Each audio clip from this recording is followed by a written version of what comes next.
Welcome to the Partnernomics Show, where industry thought leaders discuss the hottest topics in partnerships, ecosystems, and innovation. The Partnernomics Show is brought to you by IOLite Solutions, a product incubator specific to Salesforce. Now here's the host of the Partnernomics Show, Mark Brigman.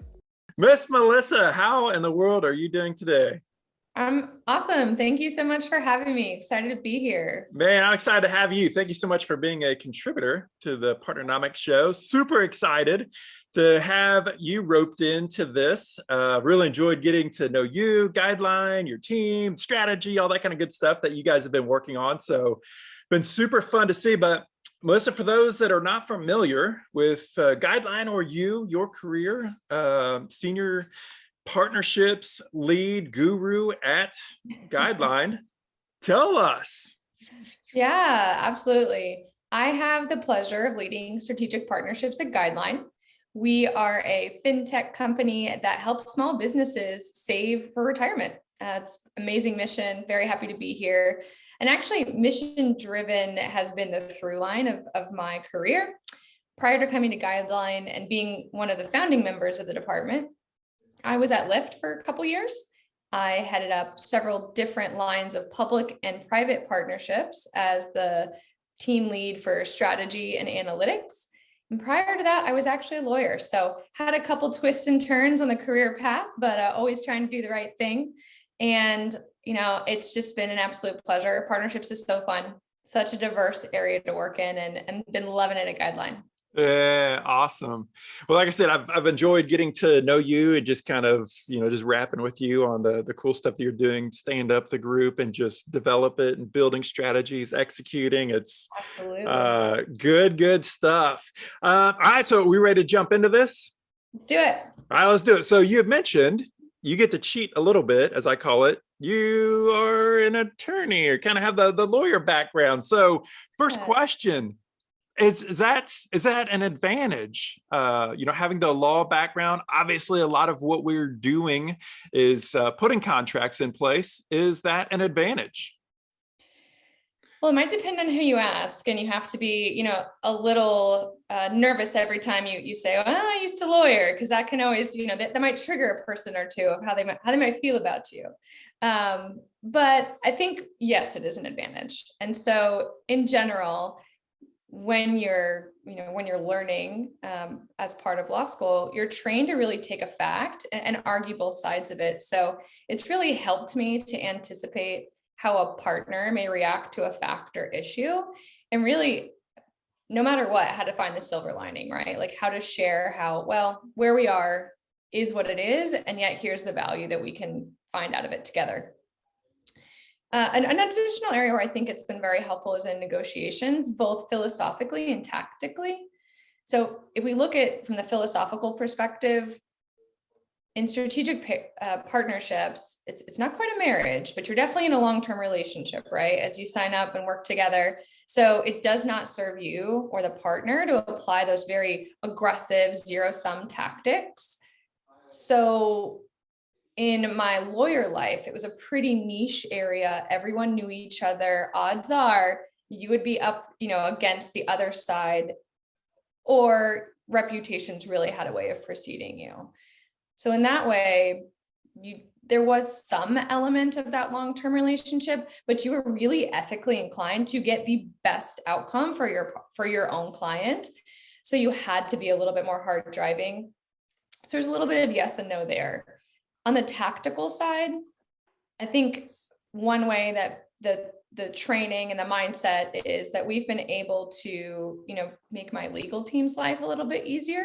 And I've been able to coach my team how to work with them. Certainly feel very comfortable taking first pass at drafts. Certainly understand that, where we are for Guideline, it's a very heavily regulated environment.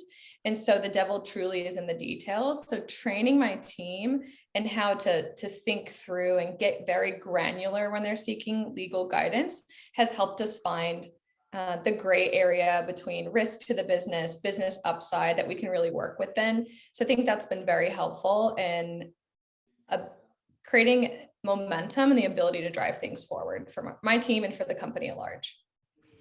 Yeah, I could definitely see that. As I look over my career, one of the biggest, I guess, challenges or learning curves that I had is being able to read, understand, and then even draft agreements or terms. And a lot of times, there can be some bottlenecks in the legal department. And so to the extent that these partner development leaders, these partnering professionals, they can understand, evaluate, and even draft some language to just expedite that process. But we talk about partnering being on a continuum. Sometimes we find, we're leading different partnering initiatives where it's just kind of a boilerplate standard click-through agreement, kind of it is what it is.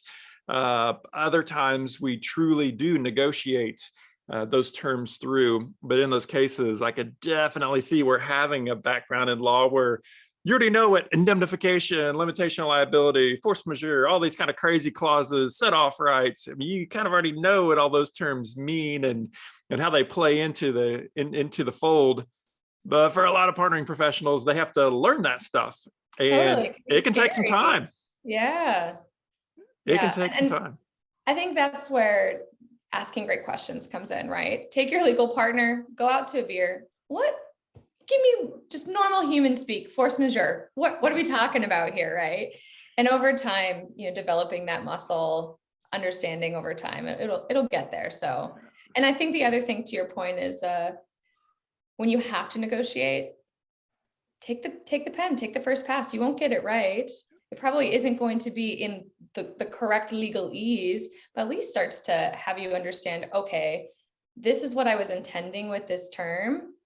And here's how my legal partner changed it from where I started to where it ended. And you can learn from that delta. Yeah. Great takeaways there. Also love how you talked about, kind of whenever you're putting agreements in place, doing the lawyering thing, there's kind of two different approaches to that. One that we call kind of the single interaction to win, the zero sum approach, as opposed to understanding it's a relationship. We're going to be working together, hopefully for, quarters or years into the future. And so it's a bit of a different approach. That'd be a fun question for another episode. Absolutely. All right. Question number 2. Go easy on me. Mark, I never go easy on you. But here's a bit of a softie. Right now, it is the wild west of hiring out there, right? So what is one thing that hiring managers should look for or look out for when reviewing resumes for a potential partner development leader? Yeah, great question. Man, we're seeing so many different statistics pumped out about how fast this world of partnering is growing. I think IDC put something out fairly recently that said that there's a 50% year-over-year increase in the quantity of business-to-business partnerships being formed. Wow. LinkedIn said 360% increase in the quantity of partnership managers, those positions that have come available in the last 5 years. So partnering has officially kind of hit center stage for companies. So this is a critical area, as of hiring and going through that process. And so, from a resume perspective, that's tough. That's so tough, man. I just like to talk to people, but as we know that's kind of challenging in itself. How do we kind of sift through those? But I would say focusing on, relationship backgrounds, hopefully. What's really interesting about the partnering space and lane is literally I've met people from every walk of life who has come into the partnering space, right? Yeah. Attorneys, marketing, sales, operations, even on the dev and technical side, they kind of come from all walks of life. I think it's more of kind of that emotional intelligence, more of that understanding people, having empathy. It sounds so cliche, but man, I'm telling you, it's the damn truth. It's not being transactional and it's not being zero sum, but it's truly seeing those people, which I think it's almost impossible probably from a resume, but it's being able to identify those people that really want to create this multiplier effect. They understand that part of their responsibility in this relationship is to provide value to me as I am for them. And it's tough. It's tough, almost probably impossible to do from a resume. I know. I do not envy our recruiters right now, right? And so much of what you said really, really resonated with me. And I think to your point, talking to people as someone who's recently been on the hiring front, even with 360% growth, still ain't enough. It is tough to find talent out there. I have, however, found, to your point, I'll do my own phone screens, right? I'll get on the phone with them, because as you start to chat with them, you can really understand who they are. And that EQ needs to come through almost immediately. Are they people first? How do they hold themselves in those initial conversations? Tells me so much. I agree with you on the relationship backgrounds too.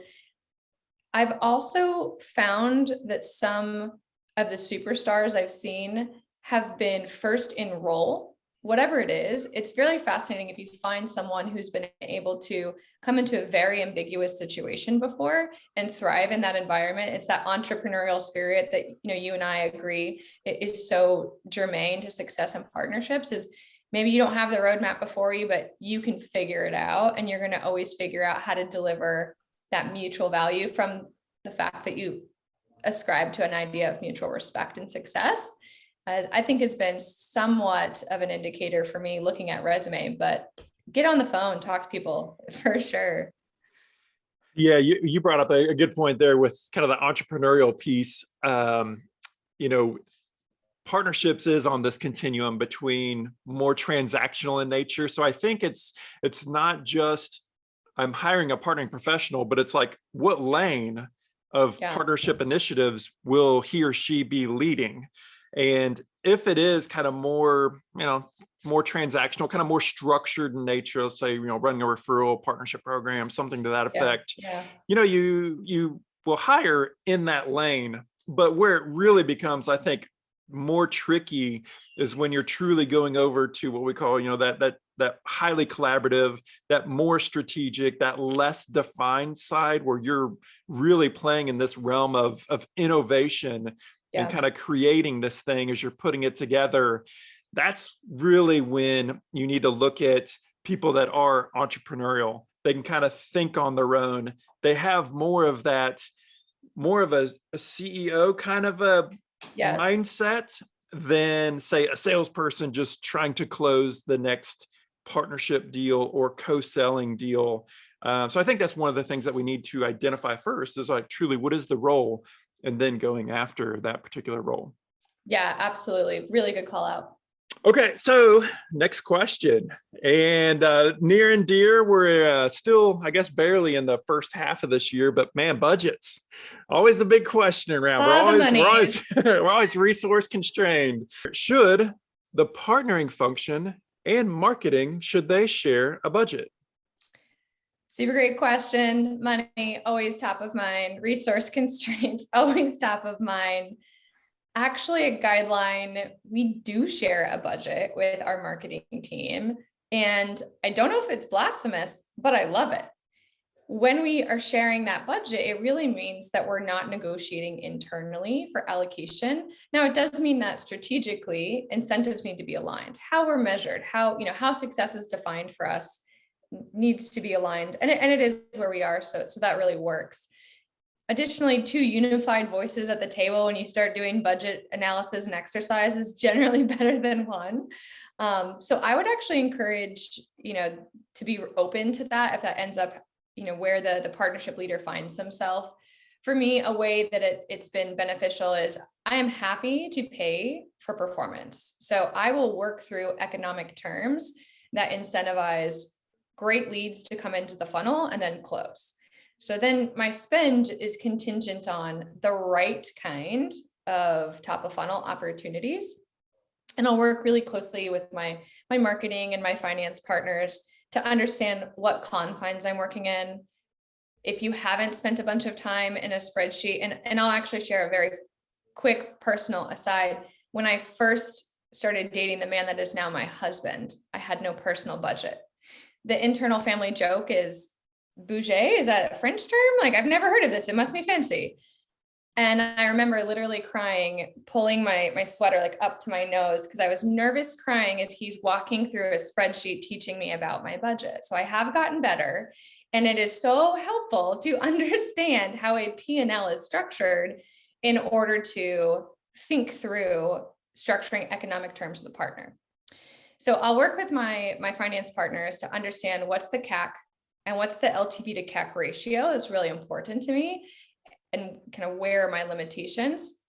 And then from there, when we think about those referral fees, we'll create a one-time referral fee paid to a partner that brings us a lead. And as long as conditions are met, happy to pay that out. Where you can be flexible, I think, is how you set those conditions. What does success mean for that referral? And that's where the partnerships element can come in a little bit, and the negotiation element can come in. But it's really worked for us. So I've been very happy to work with my partner in budgeting crime to keep things on the level. That's cool, man. It's one of the things I love about partnerships is, and even the function itself within companies is, it's a clump of clay. And what works for one company may not work for another.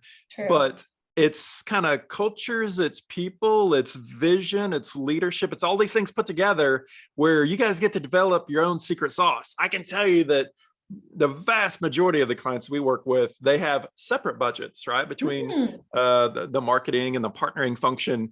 But kind of this realm that you're describing here is very much revenue generation, kind of looking at those pieces, customer acquisition costs, looking at lifetime value. The question there is it cheaper for us to do it direct, kind of organically by ourselves, or are we going to leverage this partnership thing and have Melissa stand up a team and run that? And obviously more companies are doing that, and there's tons of opportunities there. But I love the approach, like you said. So we talk so much about alignment, and alignment isn't just my company with my partner's company. Oh, yeah. Alignment happens internally inside of your own company walls first. And if you're fighting and bickering and arm wrestling, every day for marketing budget, wow, that's exhausting. And that's a misalignment or an unalignment. So actually, I love this approach, and it's great to hear such a positive testimonial for that. Yeah, absolutely. And the visual I almost have in my mind when I think about partnerships is like the connective tissue, like all the little ligaments and all the filament between the bones, right? You've got the whole organism, or the whole human body, let's just say, is the company. All the different departments are the bones, and you get to be that really fun, sinewy, connective juice that just makes it all work, right? And that takes cultivation. That takes work to build those relationships. It was interesting. I was talking to a colleague of ours, and they were sharing that they just inherited a new team, came to a new company, inherited a new team.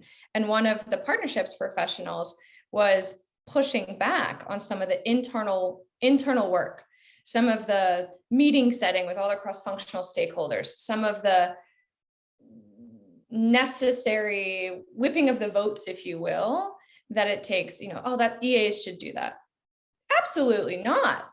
The greatest part about being a partnerships professional is getting everyone hyped, is finding the win-win for everyone, and then helping be that connective tissue that pushes people along towards success. So I couldn't agree with you more on how much better it works when we're all moving in the same direction. Yeah, absolutely. And it starts with the senior leadership and having their buy-in, their executive kind of cheerleading support for this function, because most of the time, especially whenever you're standing up partnering functions for the first time, it's kind of like the organization is growing a third arm.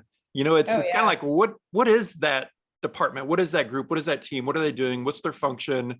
And there can definitely open some opportunities for conflict. Again, that'd be a great conversation for the future. All right, 5 minutes is up. Let's hit the fourth and final question here. All right, Mark, a little bit in the same theme. What have you seen as far as the most successful place where a partnership function actually sits within the organization, and why? Yeah, so My answer, I guess, kind of my vantage point has changed over the last, I would say, decade, Interesting. especially over the last few years. I think we used to think of, and maybe some of us still do, as like the partnerships team, like it's a thing. And what we're definitely seeing now more is more of those partnering professionals, those people being kind of implanted across and deeper into the organization. So what do I mean by that? Marketing, you may have like a partnering guru inside of the marketing organization. You could have a partnerships guru inside of the product organization. And, so it's not like you have a partnering team that has to do all of this wide cross-functional work, but you'll have them distributed in these various lines of business. So, I think it's the partnering realm is becoming more complicated as it's kind of becoming more diverse. But I'm an economist by education, not a lawyer, but an economist. And I believe that water flows right where it has its least amount of friction. And we're seeing this kind of evolve everywhere as we're partnering professionals are now getting deeper into the different organizations. And so generally speaking, I mean, it feels like still 80+% of partnerships are revenue generation focused. Mm-hmm. And so whenever people generally talk about partnerships, partnering, right, they're talking about referrals and resell and co-sell and all of these sorts of lanes. And in those cases, I've seen those teams report into, it feels like almost everywhere.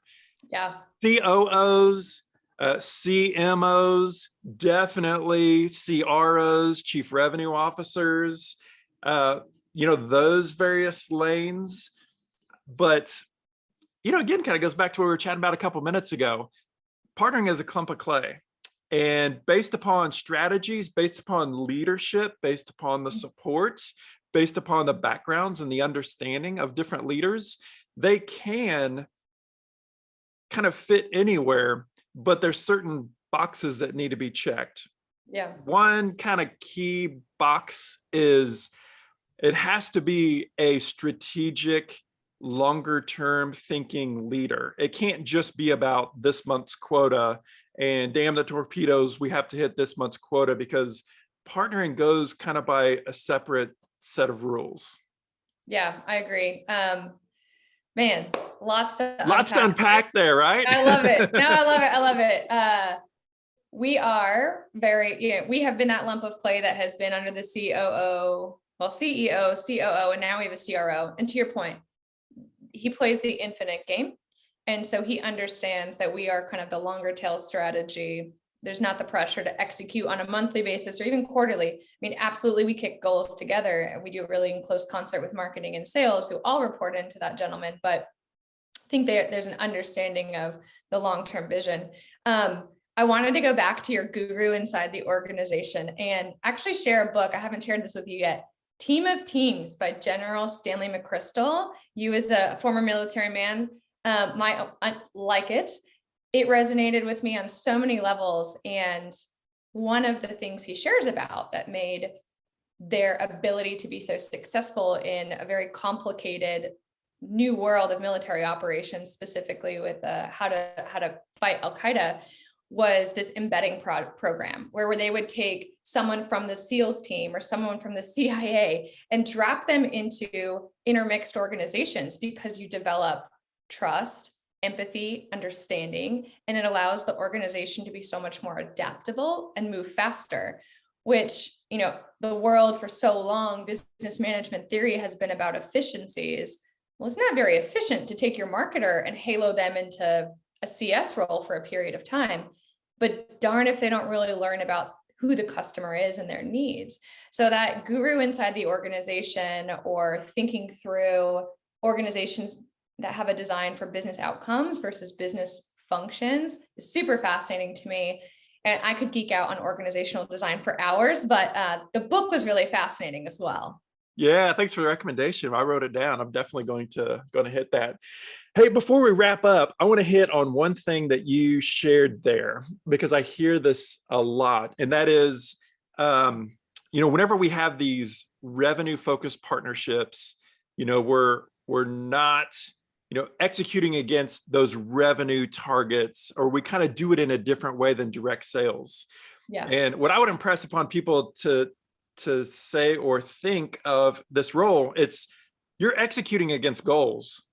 It just takes time to get to revenue as the goal because you have to build the structure, build the foundation, do the recruiting, build the processes, the communications platforms, all those sorts of things. So always executing, it's just not necessarily executing against a quota. Yeah, no, super fair. And I appreciate the refinement on the statement. And I think it's at two levels, right? Like as a team, we will have our own lead indicators. Let's go out and scope, engage, start talking to X number of partners, right? Because there's only going to be so many right fits for us. And that's going to take a lot of time. Then we start to sign those partners. And then it becomes, all right, leading indicators of eventual revenue success. How many opportunities are we developing with this partner that then my marketing team can, we can work together to create a really strong marketing plan that starts to bring the right eyeballs into the funnel for them to cultivate, for the sales team to eventually take across the finish line. That is a process of 12, 18 months. You are not seeing that terminal velocity or exponential growth for quite some time. So that's where, yes, we're absolutely thinking through quarterly, where's the revenue at today, but how do we start to build for the long tail? Yeah, love that. Love that. Melissa, I am so glad to have you as a contributor. This has been super awesome. I feel like I could talk to you all day long. We could totally jam on, all these different topics. Let's do it. Work, what is that? Let's just hang out. Exactly. Awesome. Well, thank you so much and look forward to continuing to track you and Guideline. Of course. Thanks so much, Mike, for the invite. Appreciate it. Thanks for joining us for this week's episode of the Partnernomics Show. Don't forget to subscribe to get the newest episodes at thepartnernomicshow.com. Special thanks to our sponsors, Iolite. To learn more about Iolite, visit iolitepro.com. And Partnernomics, the science of partnering. To learn more about the suite of Partnernomics courses, coaching programs, and consulting services, visit partnernomics.com. See you on the next episode.